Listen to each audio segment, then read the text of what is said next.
Oh, here we go again. We're here for another one. Just you and me. Thursday. Yeah, Ido's working. Yes, well, currently he's taking the kiddos to the doctor because they're sick again. Oh, imagine that. I know.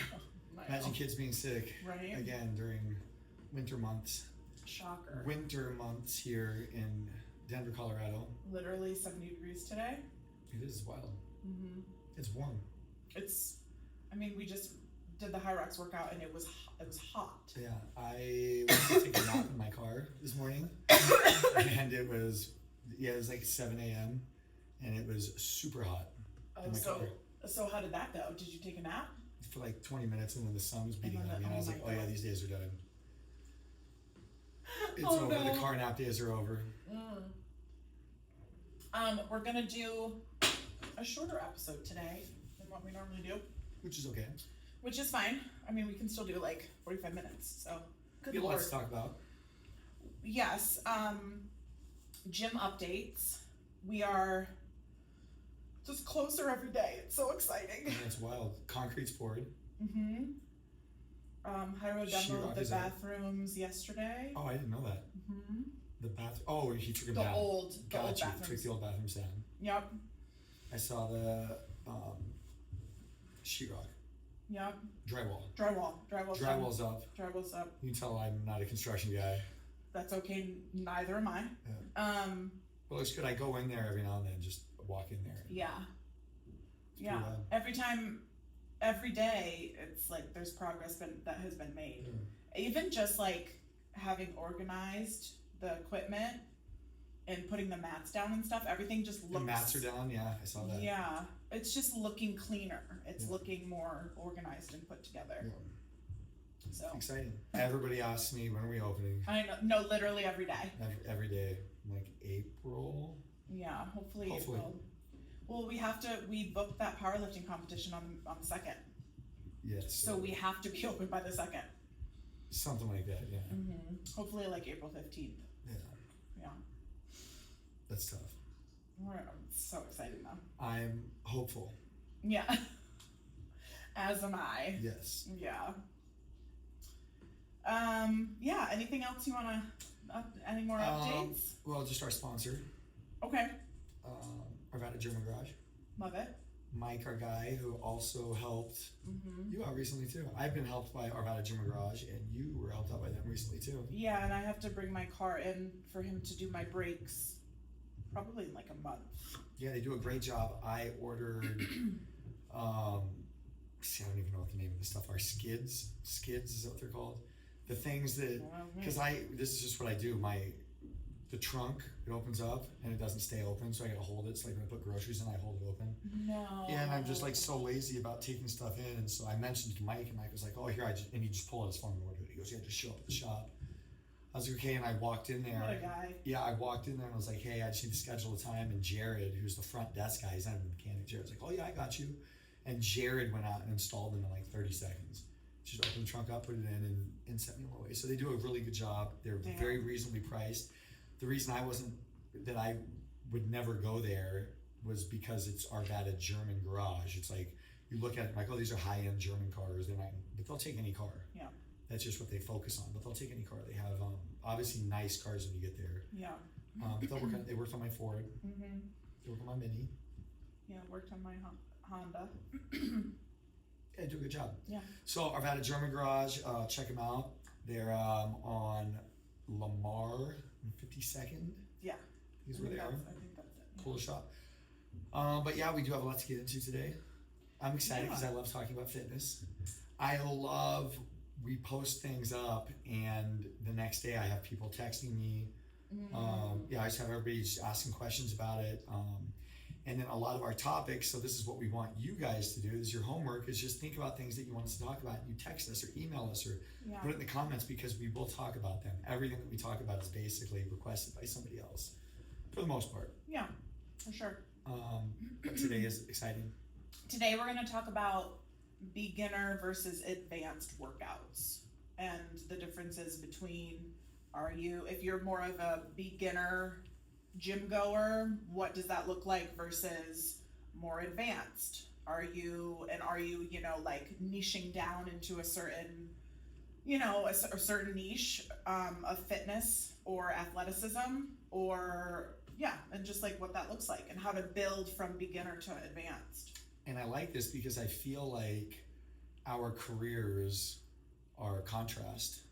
Because I feel like you have kind of are a creature of habit for fitness. Mm-hmm. You've been doing this for a long time. And I was not. I started in my 30s, like late 30s is when I started getting into shape. So I know what it's like to be a beginner and to progress through. And you know, for those of you that, and especially like athletes, I know you work with a lot of athletes. If you're listening and you want to work with me and you're an athlete, I'm not trying to turn you off by saying that I don't work with athletes. I just don't get a lot of athletes. Yeah. You tend to get athletes. So usually when I have people that are training for some sort of a sport, or I generally tend to send them to you. Yeah, you do. Thank you. And I generally like to work with beginners because that's what or people that are starting their journey.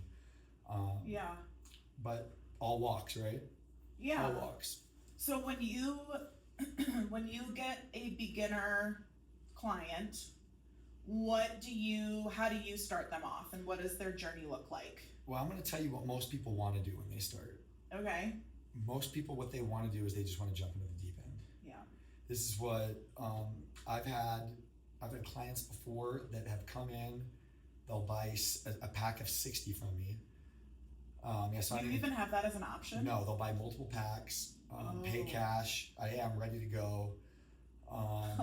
Yeah, and I'm telling you, almost all the time somebody purchases big packages like that, they don't use all of them, and I don't see them for a long time.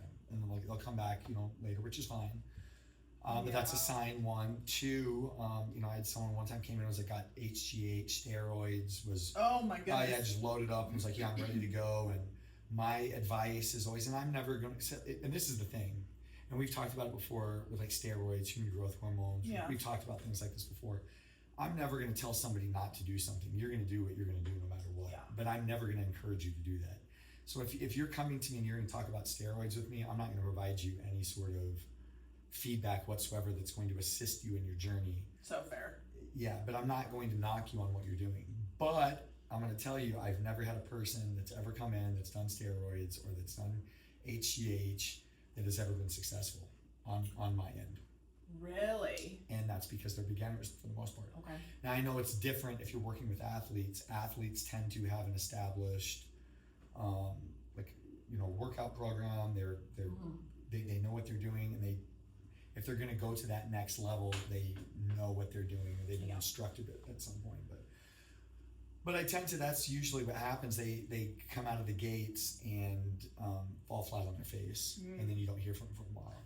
So you think that they just try to take on too much too soon? You're okay. Okay. Yeah. Yeah. Well, I don't even know if it's too much too soon. It's just what people tend to do. Oh yeah, that's a mess. What people tend to do is when they start something is they think, it's just like the diets. I see this all the time with diets. People are like, hey, I got to lose 20 pounds within 3 months. And you're like, well, that's probably not a smart thing to do. And they're going to starve themselves. They're going to do everything they can to reach this goal. So it's just like an unrealistic time goal. It's an unrealistic goal, like 60 sessions. I'm like, go, and it's like, well, maybe like bite off a little bit less. Which I am all about. Yeah. So I don't know if we've ever talked about Atomic Habits before, James Clear. The habits that you can build on, right? Yes. Yeah. So that's generally what I tend to start with. I will start, if you come in and it's your first time with me, I just test 4 lifts. Okay. And usually I'll only get 2 of those 4 lifts because it just takes a long time. I'll give you another example. When I teach yoga at Core Power Yoga, it's advanced. So people come in the class and class starts at 6 o'clock. I'm going. I'm giving you direction. Everybody knows what they're doing. When I teach at a rec center and you're teaching beginners, you'll spend the entire hour doing a sun A, which is a sun salutation, the first basic one, and it takes an hour to teach people how to do that. When's the last time you taught at a rec center? The Wheatridge Rec Center, probably 4 years ago. Last time I was Did you know I used to work there? No. Uh-huh. Do you remember the director? That was my first job in Colorado. How long ago? 10 years ago. Okay, so it's probably a That's how I met Jason. Oh, no joke. Yeah. He was in there too. Yeah, and then I brought Jason to Joel to Strong Bodies. Wow. And then Jason and I both started working out of Strong Bodies. That's so wild. Isn't that crazy? That's and now crazy. Jason is hosting a powerlifting meet at our gym in May. Running the show. Yeah. He's running the powerlifting show in Colorado, which is kind of wild. Yeah. Yeah, I didn't know you were there. Many people I feel like started at a rec center out here, and the Wheat Ridge one is so big and it offers so much. A lot of people get their start there. That's so funny. I liked my experience there. Yeah, I did too. And I was technically still employed by the city for years, and I never worked there. And they eventually, I know I'm not in there anymore because I don't get their emails. So I know like I'm out of their network now. But I can't remember what her name was, the girl that was the director there, but she's great. She's absolutely great. The reason I went to Wheat Ridge is because, and this is not a knock on Core Power Yoga, it's just Core Power Yoga, a part of their business model is they sell to teachers. Yeah, so what you try to do is you try to sell programs to people to get them to be teachers. And they're expensive. The 200 hour I think is like $4,000 now. Yeah, I see what you're saying. So like that yoga teacher training is a big part of their business model. They make a bunch of money off of that. You get people in, and then so I went in thinking when I got certified that I was just going to start teaching right away. It was like, oh yeah, you're a teacher now, and that's not what it is. It's wild too. I don't know if I've talked about this on here, but when I was in teacher training, I read an editorial by one of the members of the Washington Post. Okay. And this was written in like 2016, 2017. You can Google it and find it. But it was a girl talking about her experience going through Core Power Yoga and the teacher training. And it was very similar to what I felt too, was you go through and you think, because they package it and it sounds like you're just going to be a teacher. And you at Core Power. Oh yeah. Yeah. And then you find out when you're in the program, it was like, oh no, you don't have a chance. You really don't have a chance at all. And there's a lot of steps that you have to go through to become a teacher. And for me, by the end of when I got through, like I said, I'm not knocking Core Power. I'm employed there, and I love. Well, I mean, they're the best of the best. Yeah, I love Core Power Yoga. It's a staple of my life. Absolutely. But one of the knocks I had is, when I went through my teacher training program, I was very discouraged when I left. Yeah. Because I couldn't even get an audition. So I went to. Now you're real quick. Now you're the top 1% in the country. Well, thank you. They should have let you in a little bit earlier. I think. I think so too. And I think they see that. I think there's a lot of them that do see that. Yeah. But yeah, I went through that program and I used, because I was like, I can get a job anywhere. Yeah. And I went and got hired they didn't even audition me. I walked in. I went and wore a suit and a tie. Like a suit, went in, went and got and talked to the girl. Obsessed. Yeah, and she got hired in, and it was wild because when I was teaching there, you're teaching people, you're teaching beginners. So I'm very grateful for my experience at Wheat Ridge because it taught me how to relate with people that don't know what they're doing. Because most people that go to Core Power know what they're doing, but you get, probably 1% of the people that don't know what they're doing. Yeah. And connecting with them is essential. Absolutely. So I tend to, when you start with a new person, want to, and this is why, because I've been thinking about this, a story. I have a story about this a little bit. Okay. Tell us, sure. But going back to, I think the start should be just something very, very basic. Like if you want to be, for me, like I don't know how to cook. I suck at cooking. Yeah. If I were going to cook and I wanted to really learn how to cook, I wouldn't go take, like one of Gordon Ramsay's meals at a Michelin restaurant and be like, hey, I'm going to cook this meal. That's a good go buy all these, spend $300 on ingredients and not even know what I'm doing. Sure. So first step is let's learn how to rolling boil water, right? Let's figure out the temperature. How long does it take? And then maybe I can start throwing noodles in there and then figure out how to, get noodles correctly. Yeah. And then you can start experimenting with sauces and cooking meats. Yeah. But that is the approach I like to take with clients. I'll tell you this.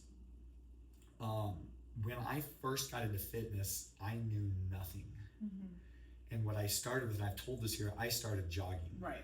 To me, that was fitness, was jogging. And I thought that that's a very reasonable start for people.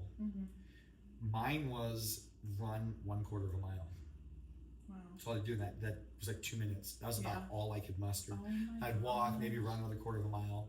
Then it was getting to half a mile, then 3/4 of a mile. Then I started throwing the jump rope in. I went and bought a jump rope. Okay. So then I was jump roping at my house. Yeah. You know, I'm doing like 60 seconds, 90-second jump rope. Then it was an ab wheel. I got an ab wheel. So then I'm doing the ab wheel. That's why you love ab wheel so much. I love the ab wheel. But you just keep adding things into your routine, and then all of a sudden it's like, well, now I'm at a gym. Yeah. Now you're running sequences at a gym. My experience, my first gym that I got a membership at was 24 Hour Fitness. Yep. And I loved 24 Hour Fitness. Mm-hmm. I was a fan of 24 Hour Fitness, and you notice I'm speaking in past tense. Was. And why aren't you anymore? Because of COVID and how they handled COVID. Oh, how did they handle COVID? They shut the doors and closed all their call centers, and you couldn't pause or freeze your memberships. You kept getting charged. Oh, that's not cool. Yeah. There's no way for you to cancel your membership, so I had to go in. There was a few places that did that. How is that legal? I don't know, but a few places did. So I had to go in and I just canceled all my credit cards. I just went and canceled everything. I was like, well, that's the last you'll ever hear me, you know. And I was like, yeah, fuck them. I will never go back ever again. Like, I'll never forget that. Yeah, that's inappropriate for sure. But when I was there, I remember one day, so I would go in early in the mornings and do the treadmill. And my first step of learning was I remember I go on the treadmill and I would jog and I would do, you know, I was getting up to 2 miles, 3 miles, 4 miles. I think the most I'd ever run before you was like 4.5 miles. It was the longest I'd ever run. Okay. And my buddy is the one that got me into intervals. He was like, he's like, what are you doing running? And he's like, what are you trying to do? I was like, I don't know, I'm just burning calories. He's like, well, haven't you ever done intervals? That's when he explained to me how you burn more calories, you're more efficient, you're getting a better workout if you sprint, jog. So I'm doing my intervals, and this morbidly obese guy walks in. Huge. This guy's huge. And I don't mean to be offensive. I'm just going to speak freely. I don't mean to be offensive. You'll see where I'm going with this. But you look at him, and my perspective is like, this guy doesn't belong here. I'm just being honest. You look at him like, fuck, what is he even doing in here? He goes over, so I'm on the treadmills, and you see me go around the corner, and he's got a trainer with him. And you can hear him. And it's just, it's almost unsettling. He's like wheezing. Oh yeah, banging stuff, and you just tell he's having a tough time. Yeah. And if you're at a corporate gym, there's a lot of people in there. So the treadmills, we had a lot of people on the treadmills. The guy, when he finished, eventually he came around the corner, and so many people were like, "Good job!" Fucking yelling at this guy, like just encouragement. And I was like, "This is fucking awesome." It blew me away that was happening. I was like, you're in a space, the guy I can't imagine how he felt being in there, like how out of his comfort zone. And then you come around the corner and he's just met with all these strangers and they're just like encouraging him. Aww. Yeah. And I just was like, oh, that's really kind of cool. So then this is the exact same day this happened. I went to go buy. This is around the time. This is around COVID. Time. COVID hadn't hit yet. They hadn't shut down yet, but it was getting close. And the Switch came out, which is the Nintendo. Nintendo, yeah. And my kids wanted a Switch, and you couldn't find one. Switches were really hard to find. Mm-hmm. So after my workout, I went to Chipotle across the street on Wadsworth in the Commons, across the street from Belmar. Yeah. Okay. So that's on Wadsworth and Alameda. So I'm 24 Hour Fitness in the Belmar. I cross the street, go to the Chipotle, and there used to be a GameStop next door. Oh, okay. And that's a video game shop. Right, yeah. And there's a big sign on the store that says we have Switches or pre-order Switches or whatever. And I was like, oh shit, I gotta walk in there. So I walk in and there's this long line. And I was like, cool, I'll just get in line. So I stand in line. I get up to the front. You finally get up to the front register, and the guy's like, hey, what can I help you with? And I was like, oh, I just saw that you guys have Switches, or you can order Switches. And he fucking laughed at me. And other people, they all start laughing. They're like, fucking the Switch? You ain't gonna get a Switch. Like, you ain't paying. And it was a bunch of people that knew more than me. I was a beginner. I don't know anything about video games. I don't know what the fucking Switch does. I don't know anything about any of this. I'm just walking into a place. Because you see a sign. Because you see a sign. And the culture and the community of these people in there made me feel, I was like, I'm never coming back here again.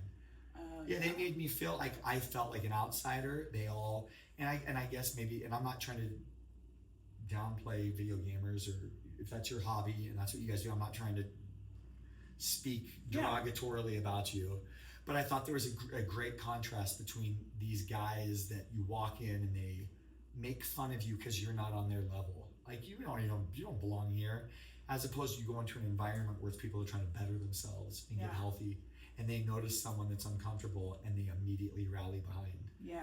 And I just saw the difference between I see. Yeah. And that happened on the same day. I was on the same day. Oh wow, that's wild. And that's when I obviously, I mean, that's a sign. It's like, yeah, you're on the right path. Mm-hmm. You know? Yeah, for sure. Yeah, kind of wild. I used to play video games when I was young. Yeah. Until I had kids. And then my kids, because I used to play when they were little, and then eventually you're sitting there with the controller and they come over and they take the controller from you. And then that is the end of it. So that is the end of it. Yeah. So, but yeah, in starting, that's what I generally tend to do, is like to start with people, just baby steps. Yeah. And keep them feeling just engaged. Feeling engaged and not giving them too much too soon, because it's a recipe for failure. I think when you throw too much at them, when you say, not only are you tracking your water and your sleep and your food, but then you've also got to work out 5 days a week, and you've got to do this, and you've got to get 10,000 steps. It's like too much. Yeah. So like pick one thing at a time, become good at that thing, right? And then you can move on to the next on the list. Yes. But yeah, like I think, like with regard to the way that I handle a beginner client, it would be probably mostly body weight stuff. And I tend to be more of a functional trainer, which you know. So I don't use a ton of machines, but there is definitely a huge benefit to using machines as a beginner, because part of being a trainer and having clients and wanting them to become successful is also wanting them at a certain point to become autonomous, right? Like, yes. You want to teach them how to do this without you. Yes. Right? Sure, do we want to keep training you because you're paying us and we probably enjoy training you, we like you as a person? Sure. But we want, like, our goal for you is to do this on your own because we want you to live a healthy lifestyle. And we're not going to always be here, right? So I think that that's where machines really come into play, because you can walk into any gym and go to the machines and be like, most of them have this little diagram on the side of them, and they're pin operated or whatever, or like on a pulley, and it's pretty, there's not much you can do wrong, right? So if you're going in, you're a beginner and you don't know where the hell to start, a machine is a really good place to start. Yes. Yeah. I agree. I'll tell you this too, and I'm glad that we're talking about this, because this is my number one. I would say if there's two things that I could teach everybody that will benefit you more than anything, number one is progressive overload. Yeah. And we'll talk about this. And then the second one is mind to muscle connection. Yes. Trying to get people to connect their brain, because all you're trying to do, we look as trainers, and what we're trying to do is we're trying to get you in good shape. We're trying to engage your muscles. Mm-hmm. So you think that what we're trying to do is we're trying to get you to use muscles, and it's bodybuilding. It's in essence, what you think what we're doing. Yeah, we're trying to get you to use your muscles, but really what we're honestly teaching you, it's how to use your nervous system. Mm-hmm. We're training your nervous system to engage your body, because and I'm going to tell you and we've talked about this on this podcast before, one of the toughest muscles to engage are glutes. Glutes are, I didn't even feel glutes for years. Yeah. I didn't even think about it. They were like, oh, my glutes are sore. And I was like, how the fuck did you do that? But it's teaching people how to get, because all it is your brain creates electricity that goes through your nerves that end into your muscles. All you're trying to do is you're trying to get electricity into the part of the muscle that you want to work. Yeah, like the signal is going where you want it to go, and therefore engaging that muscle. So for beginners, that's always the number one thing I'm trying to get you to learn how to do, is because most people that come in have a specific goal that they want. The rest of the people just want to look good. Yeah. I just want to look good. They don't even know what that means or how to get there. Yeah. They just want to look good. Yeah. You know, I just want to be lean. But most people that come in are like, I want to build my glutes. You know, I have a dancer that comes in and that's all we're doing is glutes. Oh, okay. And it's a lot of fun. That's all we do is glute. Yeah. Work. Yeah. I host a glute class on Thursday nights. If anybody wants to come, it's at 6 p.m. It's so fun. We just do booty work the whole time. I like that. Yeah. Yeah, because it's hard. You think like working your glutes, it's, you know, you're just doing glute work, but it's hard to engage. So it's nice having someone that can show you how to do it. Yes, and the proper exercises to use. Yeah, yes. The ones that are going to specifically isolate your glutes. Yeah, for sure. But the number one thing that I think anybody across the board, regardless of what your goal is in fitness, is the mantra should be progressive overload. Yeah. And we'll explain what that means. Yes. Progressive overload is simple. Progressive, the name progress, which means you're going up. That is every time that you walk in the gym or every time you exercise, we're going to get a little bit better. And notice what I said, little bit. That doesn't mean that every time that you walk in the gym, you're hitting a new 1 rep max PR. Right. It doesn't mean that every time that you come in, I did 50 burpees, I'm gonna do 80 this week. Yeah. Just giving yourself a little tiny bit better because that's how, 1, you don't get hurt. 2, it gives you goals that are attainable over time.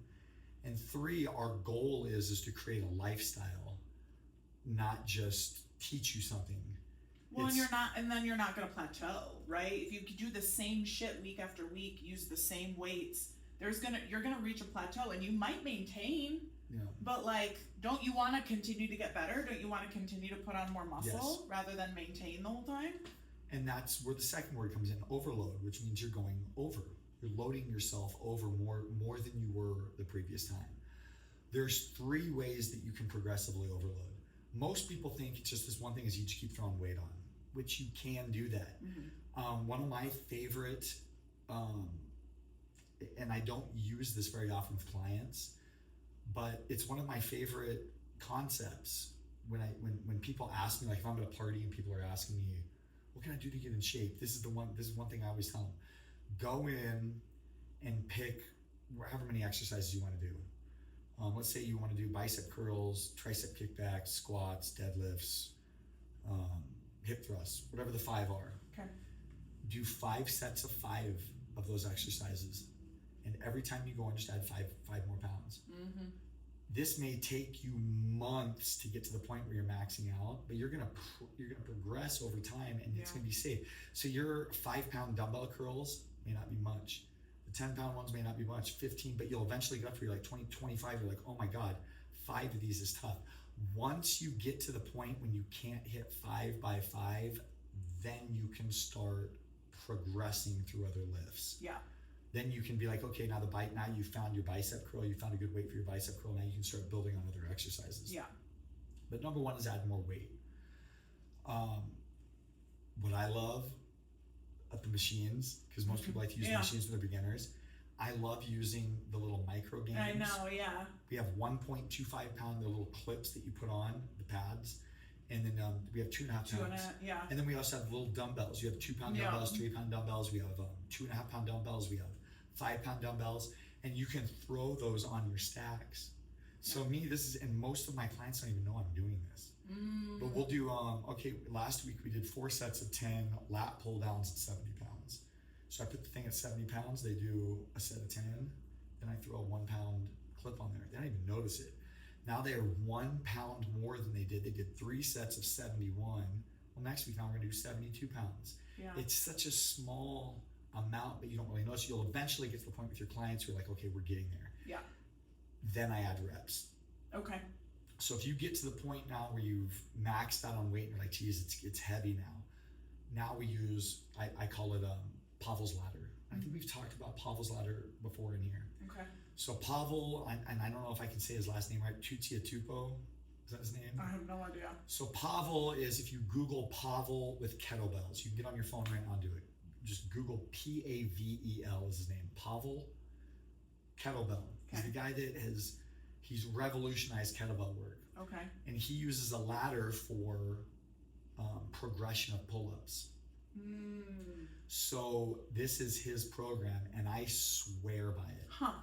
I will go in and say, how many pull-ups can I do? If I can do 10 pull-ups, then I do 5 sets. 10, 9, 8, 7, 6.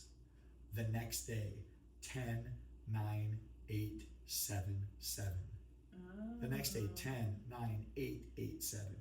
You keep progressively adding until your 10 turns to 11. 11, 10, 9, 8, 7. Wow, okay. And you always take that back number and roll it over, and you will, over time, always hit. Yeah. You'll always increase your max on that. Yeah. So then when you get to the point where you found your weight, you're like, I can do 4 sets of 10 at this weight on bicep curls. Well, next week I want you to do an 11 and 3 sets of 10. Then 11, 11, 10, 10. 11, 11, 11, 10. 11, 11, 11, 11. And just use that same ladder to, and you're just doing one more rep each time, but it's giving you overload. Yeah, for sure. And then the third way, and I'll let you go. The third one is reducing your breaks. So if you're taking 90 seconds between breaks, this is just another tool you can use. And you don't want to add more weight, you don't add more reps. 89 seconds, 88 seconds, 87 seconds. Reduce your break by just a second or 2 seconds. You're still giving yourself a little bit more each time, and you're progressing. Yeah. And I think if you use that philosophy, regardless of whether you're a beginner, advanced, anywhere, you're going to continue to make gains always. Yeah, totally. Yeah, and I'm sure you're putting like within the reps, the sets too, right? Like you can increase sets. 100%. Yeah. 100%. Yeah, you do 4 sets of 10, 5 sets of 10. A lot of times you'll see, like when you add your next set in, if you do 4 sets of 10, your next set sometimes may only be like 3 or 4. Yeah, for sure. You're like your 5th set is like, fuck, I only did like 3 or 4 of them. Yeah. It gives you just something to add on a little bit more each time. But it is key to making progress and making gains. For sure. It's just slightly increasing over time. The people that I see in the gym, and you see it too, that are fucked up, that are always throwing their backs out, their elbows getting jerked around, issues where it's like, hey, where have they been? It's been a few weeks. Oh, they fucked themselves up. They got hurt. Are the people coming in there and they're going completely over the top? Every time you come in there is like, similar to this fucking guy that was commenting on your, I don't know, I got to bring this up, but yeah, Amy posted this on our gym page. Just hints on diet, and this guy gets on there and starts kind of bashing Amy's knowledge on what she's talking about. Yeah. And it's like, and then my physique. He started bashing my knowledge, and then I came back at him because I'm not just gonna let you talk to me like that. And then he came for my physique, which and I is was like, ridiculous because you have like elite physique status. And I'm like the body shaming of women. Come the fuck on. Yeah. Can we not? That guy, I can tell you, that's the guy that doesn't lift, but he does every 3 months and then goes in and just goes fucking crazy. Yeah. He's like, I'm the man. Look how strong and hard I work. And then you don't see him again because he tweaked an ankle or threw his back out or it was just too much. He's sore for a long time. Or like he was fit at one point in his life, right? And he tells everybody, oh, look, and like shows everybody pictures from 5 years ago when he was super jacked. And now you can tell by his profile picture that he's a little soft. Yeah, a little bit. Yeah. And you can tell too, our whole thing, and I like what we do is, when people want to create conflict, our response is always, we build and grow, Yeah. So it's like, you want to fight? How about why don't you come in and join one of our group workouts? Yeah. Because I guarantee you get around Pete and Paul and Courtney, you're going to get around all these people and they're going to make you feel welcome and encouraged and a part of a team. And then all of a sudden this mindset that you have that everybody is the enemy is not really there, that we're all on the same team. Yeah, it's just, right. Why do you have to try to bring somebody down who's just trying to put out information into the world, right? Like, whatever. It doesn't matter. You can talk about it. I have a story about this though too, because I've been this way. I can't remember what it was, but I was on Facebook, this was probably 10 years ago. and I had just this is when I just kind of gotten into fitness, and my physique was blowing up, and I was feeling really good about myself, and I saw an ad for a gym, and it had this guy, and he had real small arms, and the guy's talking about, and a guy, a good looking dude, very charismatic, and I thought it would be funny to comment on the video, why are you guys using noodle arms to sell your program? Dad. Yeah, and then the comments started coming. I was like, yo, you don't know who this guy is. This guy's he's an elite biker. He doesn't really care about his arms. And you have all these comments, and I'm like, some of the comments from me was like, yeah, why don't you go, what was it? They go, why don't you crack some more eggs and a glass and drink it, Rocky, and you'll figure out what fitness really is. And so I immediately was like, hey, I just commented. I was like, I'm really sorry. Yeah. I just thought it would be funny. I'm very sorry. I would love to come in and check your gym out and see what you guys are doing. But that was my first thing, was like, you think you're being funny online. Yeah. And you don't realize that it's probably the people. Yeah. Because I just thought it was like, yeah, it's a model or whatever. He ain't going to read this. And it's like, oh no, that was his gym. Oh, yeah. On his post. And he, and then it immediately got resolved, because I wasn't trying to be an asshole about it. But right. It is funny see, you were able, though, to, like, take a step back and be like, oh, yeah, I shouldn't have said that. This motherfucker, on the other hand, he was, like, doubling down. Yeah. Why don't you email me, or why don't you send me a message, and we'll fight about this? I was like, yeah, it's not, none of us are fighters. If you want to come in and work out with us, we would love that, and you'll see I'll struggle right next to you. You'll probably beat me in some things, and I may beat you in some things, but nobody's better than anybody else. We're all. Yeah. But it's an interesting space that we're in. Yeah. But that is, sort of big dip, regardless of whether you're a beginner or advanced. I would say those things, learning mind to muscle connection and how to engage specific parts of your body are going to be key. I'll tell you this, and you probably know this more than anything. You look at I saw a video of Patrick Mahomes of the Kansas City Chiefs, and you look at his training program and what he does, and then you see his physique, and you're like, who the fuck is training this guy? Because he looks kind of soft, and but then you're like, well, what am I doing questioning a guy that's making $50 million a year? He's making like $50 million, whatever it is. He's making a lot of money. Yeah. For being one of the best at his craft, which is fitness and being physical. Yeah. And to them, he doesn't care what he looks like. No. They care about performance. Yeah. And you look at what they're doing. Their trainers they don't give a fuck about deadlifting. Yeah, right. No, exactly. Yeah. What is a deadlift going to do for a quarterback? Yeah, right. Yeah. There's just things they're taking things like where they got those javelin throws, and they got the weighted. Yeah. They're just doing different things. You're like, oh, well, I guess that does make sense. Sure. I understand a lot of the Olympic lifts may help certain things, like your jumping and your stamina. But yeah, for sure. But it is different when you get into advanced levels like you are, because you tend to deal with more athletes, people that are in niche, right? Yeah, for sure. So it changes the way that you have to approach it. 100%.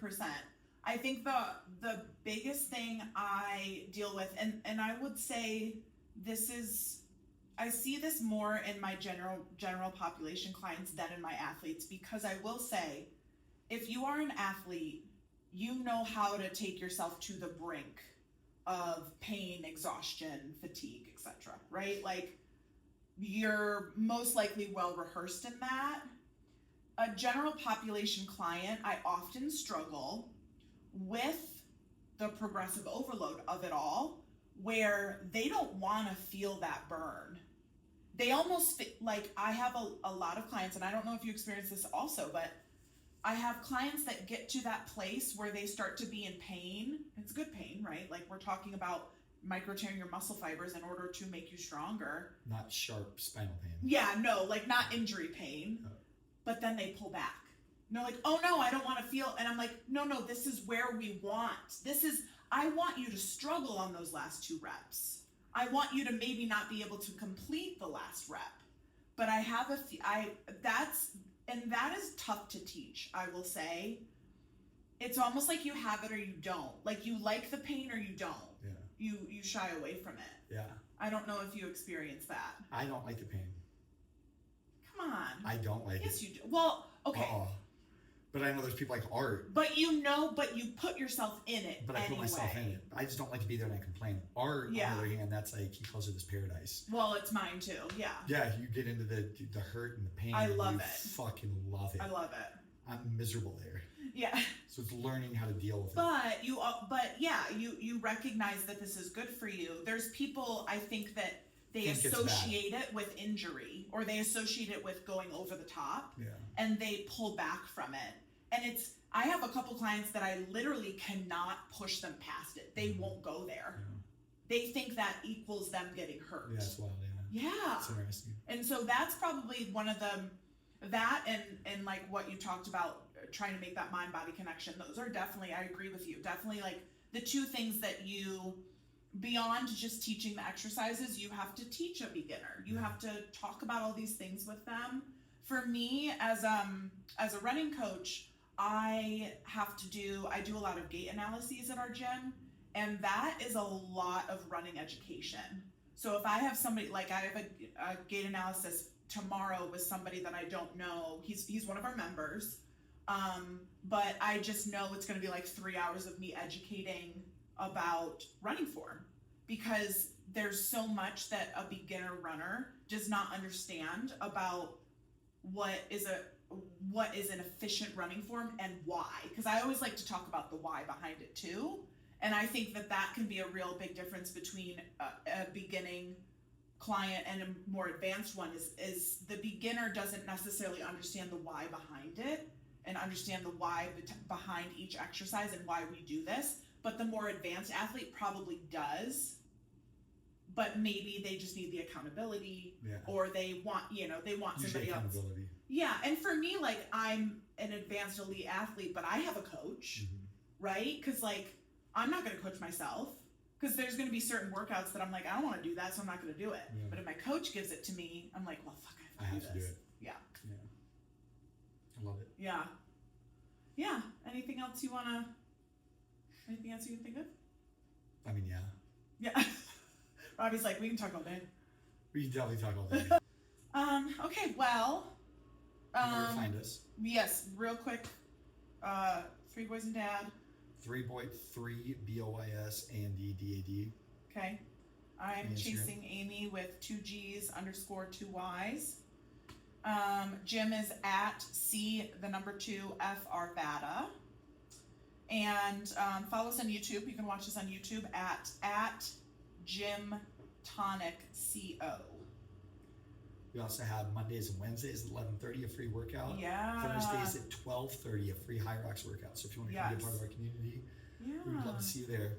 And when we open the new space, we will have so much more to offer, and also more classes to offer. We're going to have, because we have a class designated space next door. Right now, we don't have that. So like when we run classes now, we take up member space, but when we're next door, we won't have to. That's awesome. So we're going to host so many more classes, and so just like stay tuned for our new class schedule, and I'll be running more High Rocks workouts because we'll have the ability to. We're going to have 5 sleds on the turf or whatever. Like, it's going to be great. It's awesome. So, cool. All right, we'll see you guys in 2 weeks. Thanks for joining us.